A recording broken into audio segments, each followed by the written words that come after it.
ಶ್ರೀಗಳ ಸಮ್ಮುಖದಲ್ಲಿನೇ ಬಹಿರಂಗವಾಗಿ ಕ್ಷಮೆ ಯಾಚಿಸಿದ್ದಾರೆ ಎಚ್.ಡಿ. ಕುಮಾರಸ್ವಾಮಿ. ಕೇಂದ್ರ ಸಚಿವ ಆಗಿರುವಂತಹ ಎಚ್.ಡಿ. ಕುಮಾರಸ್ವಾಮಿ ಶ್ರೀಗಳ ಸಮ್ಮುಖದಲ್ಲಿನೇ ಕ್ಷಮೆಯನ್ನು ಯಾಚಿಸಿದ್ದಾರೆ ಎನ್ನುವಂತಹ ಮಾತು ಕೇಳಿ ಬರ್ತಾ ಇದೆ. ನಿರ್ಮಲಾನಂದನಾಥ ಶ್ರೀಗಳ ಮುಂದೆನೇ ಬಹಿರಂಗವಾಗಿ ಕ್ಷಮೆಯನ್ನು ಕೇಳಿರುವಂಥದ್ದು ಕೇಂದ್ರ ಸಚಿವ ಎಚ್.ಡಿ. ಕುಮಾರಸ್ವಾಮಿ. ಈ ಒಂದು ವಿಚಾರ, ಯಾವ ವಿಚಾರಕ್ಕೆ ಕ್ಷಮೆ ಕೇಳಿದ್ರು ಹಾಗಾದ್ರೆ ಕುಮಾರಸ್ವಾಮಿ ಅಂದರೆ PC ಫಾರಂನ ಕೃಷಿ ಮೇಳದ ಕಾರ್ಯಕ್ರಮದಲ್ಲಿ ನಡೆದಂತಹ ಒಂದು ಘಟನೆ ಏನಿದೆ, ಆ ಘಟನೆಯಲ್ಲಿ ಸ್ವಾಮೀಜಿಗಳು ಅವರದ್ದೇ ಆದಂತಹ ಒಂದು ಕಲ್ಪನೆಗಳನ್ನು ಹೊಂದಿದ್ದಾರೆ. ಇಂತಹ ಸ್ವಾಮೀಜಿಗಳು ಇಲ್ಲಿಗೆ ಬರಬಾರದು ಅನ್ನುವಂತಹ ಒಂದು ಮಾತಾಡಿದ್ರು. ಅವರಿಗೆ ಅಗೌರವ ಆಗಬಾರದು ಎಂಬ ದೃಷ್ಟಿಯಿಂದ ನಾನು ಹೇಳಿದ್ದೆ. ಸ್ವಾಮೀಜಿಗಳನ್ನು ಬಳಕೆ ಮಾಡಿಕೊಳ್ಳಬಾರದು ಅಂತ ಹೇಳಿದ್ದೆ ನಾನು ಎಂದಿದ್ದೆ ಅಂತ ಎಚ್.ಡಿ. ಕುಮಾರಸ್ವಾಮಿ ಹೇಳ್ತಾರೆ. ನಮ್ಮ ಹಾಗೂ ದೊಡ್ಡ ಒಂದು ಸ್ವಾಮಿಗಳ ಸಂಬಂಧ ಹಲವರಿಗೆ ಗೊತ್ತಿಲ್ಲ. ಬಾಲಗಂಗಾಧರನಾಥ ಸ್ವಾಮಿಗಳು ಸಮಾಜದ ಗೌರವವನ್ನು ಉಳಿಸಲಿಕ್ಕೆ ಬೀದಿಗೆ ಬಂದವರು. ಅವರಿಗೆ ದೇವೇಗೌಡರು CM ಆಗಲಿ ಎನ್ನುವುದು ಮನಸ್ಸಿನಲ್ಲಿತ್ತು. ನನ್ನನ್ನು ಕಂಡರೂ ಕೂಡ ಅವರಿಗೆ ತುಂಬ ಇಷ್ಟವಿತ್ತು. ನಾನು ಕೂಡ ಅವರಿಗೆ ಗೌರವ ಕೊಡ್ತಾ ಇದ್ದೆ. ನನ್ನಿಂದ ಸ್ವಾಮೀಜಿಗಳಿಗೆ ಅಪಚಾರ ಆಗಿದ್ದರೆ ಸಾರ್ವಜನಿಕವಾಗಿ ನಾನು ಕ್ಷಮೆ ಯಾಚಿಸ್ತೇನೆ.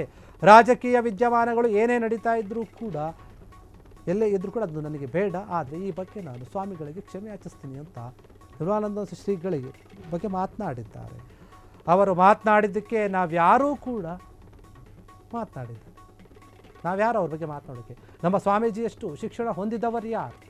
ಹೇಳ್ತಾ ಇದ್ದಾರೆ ಸ್ವಾಮೀಜಿ, ದೇಶದ ಇತಿಹಾಸದಲ್ಲಿ ಮತ್ತೊಬ್ಬರು ಯಾರೂ ಇಲ್ಲ ಅಂತ ಹೇಳಿದ್ದಾರೆ. ಈ ಒಂದು ವಿಚಾರವಾಗಿ ಶ್ರೀಗಳ ಸಮ್ಮುಖದಲ್ಲಿ ಬಹಿರಂಗವಾಗಿ ಎಚ್.ಡಿ. ಕುಮಾರಸ್ವಾಮಿ ಕ್ಷಮೆ ಯಾಚನೆ ಮಾಡಿದ ಒಂದು ಘಟನೆ ಏನಾಗಿತ್ತು, ಒಂದು ಮಾತನ್ನು ಹೇಳಿದರು. ಆ ಹೇಳಿಕೆಗೆ ಸಂಬಂಧಪಟ್ಟ ಹಾಗೆ ನಿರ್ಮಲಾನಂದನಾಥ ಶ್ರೀಗಳ ಮುಂದೆಯೇ ಕ್ಷಮೆ ಯಾಚನೆ ಮಾಡಿರುವಂಥದ್ದು ಕೇಂದ್ರ ಸಚಿವ ಎಚ್.ಡಿ. ಕುಮಾರಸ್ವಾಮಿ. PC ಫಾರ್ಮ್ನ ಕೃಷಿ ಮೇಳದ ಒಂದು ಕಾರ್ಯಕ್ರಮ ನಡೀತಾ ಇತ್ತು. ಆ ಕಾರ್ಯಕ್ರಮದಂತಹ ಒಂದು ಘಟನೆ ಇದು. ಅಲ್ಲಿನ ಕ್ಷಮೆ ಯಾಚನೆ ಮಾಡಿದ್ದಾರಂತೆ.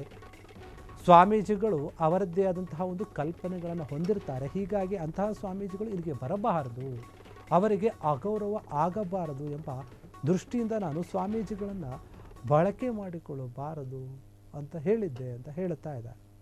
ಸ್ವಾಮೀಜಿಗಳನ್ನು ಬಳಕೆ ಮಾಡ್ಕೋಬಾರ್ದು, ಅವರಿಗೆ ಅವರದ್ದೇ ಆದಂಥ ಒಂದು ದೃಷ್ಟಿಕೋನ, ಸಮಾಜವನ್ನು ಉದ್ಧಾರ ಮಾಡುವಂಥ ಒಂದು ಚಿಂತನೆಗಳಿರುತ್ತೆ. ಅಂಥವ್ರು ಈ ಕಾರ್ಯಕ್ರಮಕ್ಕೆ ಬರಬಾರ್ದು ಅಂತ ನಾನು ಹೇಳಿದ್ದೆ. ಹೀಗಾಗಿ ನಮ್ಮ ಹಾಗೂ ಸ್ವಾಮೀಜಿಗಳ ಒಂದು ಸಂಬಂಧ ಹಲವರಿಗೆ ಗೊತ್ತಿಲ್ಲ. ನಾವು ತುಂಬ ಚೆನ್ನಾಗಿದ್ದೀವಿ. ಯಾಕಂದರೆ ಬಾಲಗಂಗಾಧರನಾಥ ಸ್ವಾಮೀಜಿಗಳೇನಿದ್ದಾರೆ ಸಮಾಜದ ಗೌರವ ಉಳಿಸಲಿಕ್ಕೆ ಬೀದಿಗೆ ಬಂದಂಥವರು, ಅಂದರೆ ಇದಕ್ಕೆ ಬಂದು ಹೇಳಿದಂಥವರು, ಹೋರಾಟ ಮಾಡಿದಂಥವರು ಅಂತ ಮಾತಾಡ್ತಿದ್ದಾರೆ ಅಂತ ಅನಿಸುತ್ತೆ. ಹೀಗಾಗಿ ಅವರಿಗೆ ದೇವೇಗೌಡರು CM ಆಗಬೇಕಂತ ತುಂಬ ಆಸೆ ಇತ್ತು, ಮನಸ್ಸಿನಲ್ಲಿತ್ತು. ಅದರ ಜೊತೆಗೆ ನನ್ನ ಕಂಡರೂ ಕೂಡ ಆ ಸ್ವಾಮೀಜಿಗಳಿಗೆ ತುಂಬ ಇಷ್ಟ ಇತ್ತು, ನನ್ನ ಕೂಡ ತುಂಬ ಪ್ರೀತಿ ಮಾಡ್ತಾಯಿದ್ರು.